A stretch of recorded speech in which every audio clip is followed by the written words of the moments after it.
అందరికీ నమస్కారం అండి. జగద్గురు శ్రీకృష్ణ ఛానల్కి స్వాగతం. ఈరోజు నవరాత్రులలో 3వ రోజైన ఈరోజు అమ్మవారు ఏ అవతారంలో దర్శనమిస్తుందో చూద్దాం. ఈ రోజుకి ఒక ప్రత్యేకత ఉంది. ఈరోజు అమ్మవారికి ఉదయం శ్రీ అన్నపూర్ణాదేవి, మధ్యాహ్నం శ్రీ మహాలక్ష్మీదేవి అలంకారాలు చేస్తారు. ఈ భాగంలో అన్నపూర్ణాదేవి గురించి తెలుసుకుందాం. అన్నపూర్ణ అనగా పార్వతీదేవికి మరో పేరు. అన్నపూర్ణ అంటే ఈశ్వర స్వరూపం, ఇక ఈశ్వరుని యొక్క సతి కూడా. ఇంకా అన్నపూర్ణను లక్ష్మి, సరస్వతుల రూపంగానూ కొలుస్తారు. సర్వమంగళకారిణి అన్నపూర్ణమాతను పూజిస్తే సర్వవ్యాధులు, ఇతి బాధలు తొలగిపోతాయని పురోహితులు అంటున్నారు. జీవుల జీవాన్ని నియమింపజేసి అనుగ్రహించే కరుణామయి జగన్మాత అన్నపూర్ణాదేవి. శరన్నవరాత్రులలో అమ్మవారు ఈరోజు అన్నపూర్ణాదేవిగా దర్శనమిచ్చింది. అన్నపూర్ణాదేవి అంటే ఒక ఇల్లాలిగా, ఓ తల్లిగా, కుటుంబంలో మహిళకు ఉండే పాత్రను సాటి చెప్పే అవతారం అన్నపూర్ణ. ఆకలితో ఉన్నవారికి ఎవరైనా అన్నం పెట్టి ఆదరించమనే సందేశము అమ్మవారు మనకు ఇస్తుంది. కుటుంబంలో తల్లి పాత్రకు ఉన్న ప్రాధాన్యతని ఈ అవతారము మనకు బోధపడేలా చేస్తుంది. అన్నపూర్ణాదేవి శక్తిని, బుద్ధిని కూడా ఆమె ఇస్తుంది. భిక్షాందేహి కృపాలంబనకరి మాతాన్నపూర్ణేశ్వరి అని నిత్యం కొలిచిన వారికి ఇతిబాధలు ఉండవని పురాణాలు చెప్తున్నాయి. సకల ప్రాణులలో చైతన్య స్వరూపిణి అయి ప్రాణులకు మంచి బుద్ధిని ప్రసాదించే బ్రహ్మ విద్య స్వరూపిణి అన్నపూర్ణాదేవి. అన్నము సమృద్ధి పరిచేటువంటి ఒక వ్రతమును పాటించాలి. అంటే ఆహార ధాన్యాలని ప్రజలకందరకు సరిపోయేటట్లుగా సమృద్ధిగా, దీక్షతో, దక్షతగా కృషి చేసి పండించాలి. ఈ కృషిలో అందరూ పాలు పంచుకోవాలి. భూమియే అన్నము, ఆకాశము అన్నదానము. అనగా భూమి నుండి అన్నమునకు సంబంధించిన పంట పండుతోంది. ఆకాశము భూమిపై గల జలమును సూర్యరశ్మి ద్వారా సేకరించి తిరిగి వర్షరూపమున పంటలకు అందించుచున్నది. భూమి యందు ఆకాశము, ఆకాశమునందు భూమి ప్రతిష్టమవుతున్నాయి. ఇవి ఒకదానికొకటి అన్నము, అన్నాదులు. ఈ విషయాన్ని తెలుసుకున్నవాడు అన్నపూర్ణాదేవి అనుగ్రహానికి పొందినవాడై అన్నము, పుత్ర పౌత్రాభివృద్ధి, పశు సంపద, బ్రహ్మవచ్చస్సు కలిగి కీర్తివంతుడవుతాడు. అన్నము ఎలా పుడుతుందనే విషయాన్ని కూడా వేదం వర్ణించింది. పరబ్రహ్మతత్వముడ నుండే ఆకాశము ఉద్భవించింది. ఆకాశము నుండి వాయువు, వాయువు నుండి అగ్ని, అగ్ని నుండి జలము, జలము నుండి భూమి, భూమి నుండి ఔషధములు, ఔషధముల నుండి అన్నము, అన్నము నుండి ప్రాణి పుడుతున్నాయి. కనుక పురుషాది ప్రాణకోటి అన్నరసమయము. అన్నరసమయముడైన ఈ పురుషుడే ఆ పరమ పురుషుడు అనగా పరబ్రహ్మతత్వము. ఈ విధంగా జీవబ్రహ్మ కైత్య స్థితిని ప్రసాదించే కరుణామయి అన్నపూర్ణాదేవి.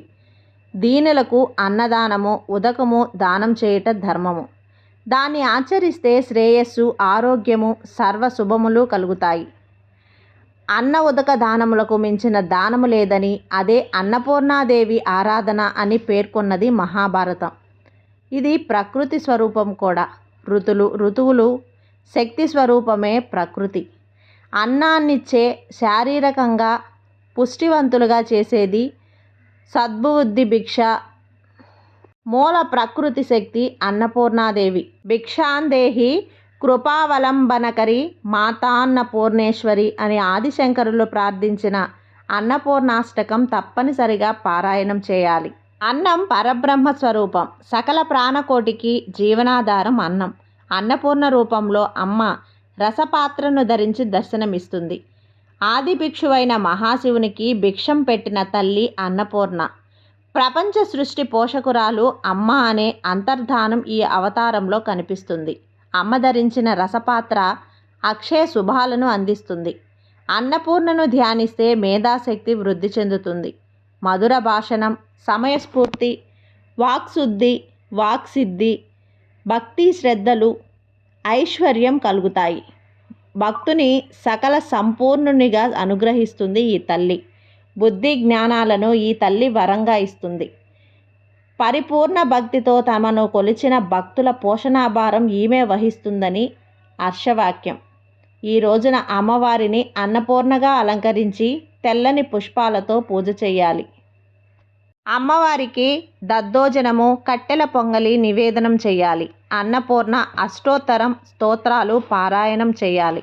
నవరాత్రి దుర్గా పూజలలో 3వ రోజు ఈ సేవ మిక్కిలి మహిమోపేతమైనది. ఈరోజు సాధకుని మనస్సు మణిపూరక చక్రాన్ని ప్రవేశిస్తుంది. చంద్రఘంటాదేవి కృప వలన ఉపాసకునికి దివ్య వస్తు దర్శనం కలుగుతుందని చెబుతారు. దివ్య సుగంధ అనుభవం కూడా సిద్ధిస్తుంది. అలాగే వివిధాలైన దివ్య ధనులను కూడా వినిపిస్తాయి. ఈ దివ్యానుభవ అనుభూతి కొరకు సాధకుడు సావధానుడై ఉండాలి. ఈ మాత కృప వలన సాధకుని సమస్త పాపాలు బాధలు తొలగిపోతాయి. ఈమె ఆరాధన సద్య ఫలదాయకము. ఈమె నిరంతరము యుద్ధ సన్నద్ధురాలై ఉన్నట్లు దర్శనమిస్తుంది కనుక భక్తుల కష్టాలను అతి శీఘ్రముగా నివారిస్తుంది. ఈ సింహవాహనమును ఉపాసించేవారు సింహాసదృతులై పరాక్రమశారులై నిర్భయులుగా ఉంటారు. ఈమె ఘంటానాదము సంతతము భక్తులను భూత ప్రేతాది బాధల నుండి కాపాడుతూ ఉంటుంది. ఈమెను సేవించినంతనే శరణాగతుల రక్షణకై అభయగంట ధ్వనిస్తూ ఈ దేవి స్వరూపము దుష్టులను అణిచివేయటంలో హతమార్చటంలో అనుక్షణము సన్నద్ధురాలై ఉండుటనే అయినప్పటికీ భక్తులకు ఉపాసకులకు ఈమె స్వరూపము మిక్కిలి సౌఖ్యముగాను ప్రశాంతతముగాను కనబడుతూ ఉంటుంది. ఈమెను ఆరాధించడం వల్ల సాధకులలో వీరత్వము నిర్భయత్వముతో పాటు సౌమ్యత వినమ్రతలు పెంపొందుతూ ఉంటాయి. వారి నేత్రాలలోని కాంతులు ముఖవర్చస్సు శరీర శోభలు ఇనుమడిస్తూ సద్గుణములు వృద్ధి చెందుతూ ఉంటాయి. వారి కంఠస్వరములలో అలౌకికమైన దివ్య మాధుర్యము రాశిగా ఏర్పడుతుంది. చంద్రఘంటాదేవిని పూజించేవారు ఉపాసించేవారు ఎక్కడికి వెళ్ళినా వారిని దర్శించిన వారందరూ కూడా సుఖశాంతులను పొందుతారు. ఇలాంటి ఉత్తమ సాధకుల శరీరము నుండి దివ్యము ప్రకాశవంతము అయిన తేజము బహిర్గతము అవుతూ ఉంటుంది. ఈ దివ్య ప్రక్రియ సామాన్యుల దృష్టికి గోచరించదు. కానీ ఉత్తమ సాధకులు వారి అననూయలు మాత్రము వీటిని అనుగ్రహించి అనుభూతిని పొందగలుగురు. మనము త్రికరణ శుద్ధిగా విద్యుక్త కర్మలను ఆచరిస్తూ పవిత్రమైన అంతఃకరణ కలిగి చంద్రఘంటాదేవిని శరణుగొచ్చి ఈమెను ఉపాసించడానికి ఆరాధించడానికి తత్పరులమై ఉండాలి. అలాంటి ఉపాసన ప్రభావం వలన మనము సమస్త సంసారిక కష్టముల నుండి విముక్తులై సహజంగానే పరమపద ప్రాప్తికి అర్హులవుతాము. నిరంతరము ఈ దేవి పవిత్రమూర్తిని ధ్యానిస్తూ మనము సాధనలో అగ్రగణ్యులవ్వడానికి ప్రయత్నిస్తూ ఉండాలి. అన్నపూర్ణాదేవి ధ్యానము మనకు ఇహపర లోకాలకు పరమ కళ్యాణదాయకమైన సద్గుణలను ప్రాప్తించజేస్తుంది. అన్నపూర్ణ అష్టోత్తర శతనామావళి శ్రీ అన్నపూర్ణాష్టకం పారాయణం చేయాలి. అన్నపూర్ణాదేవికి భక్తుడైన ఒక వృద్ధ బ్రాహ్మణుడి కథ విందాం. పూర్వం ఒక బ్రాహ్మణుడు ఉండేవాడు. వేళగాని వేళ తన ఇంటికి ఎవరు వచ్చినా వాళ్ళు తెలిసినా తెలియకపోయినా వాళ్ళని ఆదరించి భోజనం పెట్టేవాడు. ఇతని భార్యకు చాలా కాలం పాటు పిల్లలు కలగలేదు. వీరు కాశీక్షేత్రంలో ఉండేవారు. ఇలా కొన్నాళ్ల తర్వాత వారికి ఇలా అన్నదానం చేసిన దానివల్ల ఒక అమ్మాయి అనేది పుట్టింది. చిన్నప్పటి నుంచి శివారాధనలో మునిగి ఉండేది ఆ అమ్మాయి. భక్తిలో ఈశ్వరుణ్ణే ఆకట్టుకుంది అని చెప్పవచ్చు. ఆమె కాశీకి దైవ దర్శనానికి వచ్చిన వారికి అన్నదానం చేస్తూ ఉండేది. అమ్మ అనారోగ్యంతో చనిపోయింది. తండ్రి తోడుగా ఉన్నాడు. ఆయన అమ్మాయికి పెళ్లి చేయాలని ప్రయత్నించగా ఆమె వివాహం చేసుకోను, నేను ఇలాగే దైవారాధనలో కాలం గడిపేస్తాను అని చెప్పింది.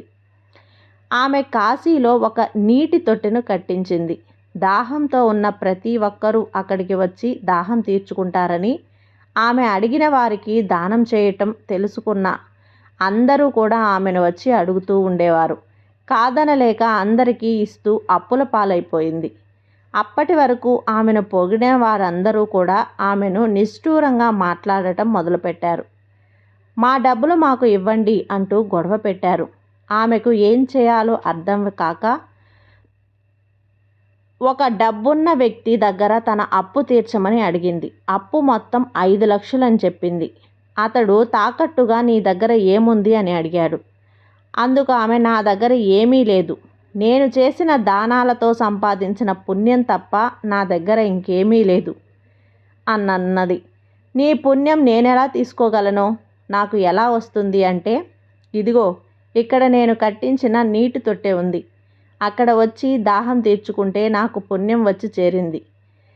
ఇప్పుడు ఆ నీటి తొట్టెను మీకు ఇస్తున్నాను, దానిని మీ దగ్గరే ఉంచుకోండి, అప్పుడు నా పుణ్యం మీకు వస్తుంది అని అంటుంది. నాకెలా తెలుస్తుంది నాకెంత పుణ్యం వచ్చిందో అని అంటే, ఆమె ఒక లింగ రూపమైన రాయిని తీసి, అయ్యా ఇదిగో ఈ లింగాన్ని ఈ నదిలో వేస్తున్నాను, అది మునిగి నదిలో ఉంటుంది, ఎప్పుడైతే నేను చేసిన అప్పు తీరిందో అప్పుడు ఆ లింగం పైకి తేలుతుంది అని చెప్పింది. రాయి మునిగిపోయింది కానీ ఎప్పటికీ తేలదు అని అనుకొని అతడు ఆమెకు 5 లక్షలు అప్పు ఇస్తాడు. ఆ తర్వాత ఆ వ్యక్తి ఆ తొట్టె దగ్గర ఒక వ్యక్తిని నియమించాడు. ఎంతమంది అక్కడికి వచ్చి నీళ్లు తాగుతున్నారని లెక్క కట్టమన్నాడు. ఆ రోజు రాత్రి గడిచిపోయింది. ఉదయాన్నే ప్రకాశవంతంగా సూర్యుడు ఉదయిస్తున్నాడు. అతడి నివాసం నుండి అతను నదిలోకి చూస్తూ ఉన్నాడు. అనవసరంగా అంత డబ్బు గుడ్డిగా నమ్మి ఇచ్చాను, మోసపోయానేమో అని అనుకుంటూ ఉండగా ఒక ఆవు అటుగా వచ్చి ఆ తొట్టెలోని నీరు తాగింది. అంతే, నదిలోని ఆమె విసిరిన లింగం తేలింది. ఆశ్చర్యపోయాడు. ఆ వ్యక్తి, ఏంటి 5 లక్షలు విలువ చేస్తుందా పుణ్యం? ఒక్క ఆవు తాగిన ఆ చుక్క నీరు కంటే ఆ తల్లి చేసిన పుణ్యం నా కోట్లు కుమ్మరించినా తరిగి సరితూగదు కదా అని ఆమెను వెతుక్కుంటూ పరుగుపెట్టాడు. ఆ రోజు నుండి అతను కూడా అందరికీ సాయం చేయటం మొదలుపెట్టాడు. ఈశ్వరుణ్ణి భక్తిగా కొలవటం మొదలుపెట్టాడు. మనం మంచితనంతో సంపాదించుకున్న పుణ్యం చాలా విలువైనది, వెలకట్టలేనిది. చెడు ఒక్క క్షణం కూడా తలవకు, మంచిని నిమిషమైనా మరిచిపోకు. అలా ఈ కథలోని నీతి తెలుసుకొని ఇక మీదట వచ్చే వేసవి కాలంలోనైనా పశువులకు, పక్షులకు, జంతువులకు, మనుషులకు కూడా నీటిని దానం చేద్దాం. ఈ విధంగా అన్నపూర్ణాదేవి భక్తురాలైన ఆ అమ్మాయి అన్నపూర్ణాదేవి యొక్క అనుగ్రహాన్ని పొంది చాలా సంతోషంగా ఉండసాగింది. ఇలా మనం కూడా ఎవరికైనా సరే దానం చేసి పుణ్యాన్ని సంపాదించుకోవటం వల్ల అమ్మ అనుగ్రహం మనందరిపై కూడా ఉంటుంది. ఇదేనండి ఈ కథ. ఈ కథ మీకు నచ్చినట్లయితే లైక్ చేసి సబ్స్క్రైబ్ చేయండి ఫ్రెండ్స్. అలాగే మరికొంతమంది భక్తులకు షేర్ చేయండి. సర్వే జన సుఖినో భవంతు.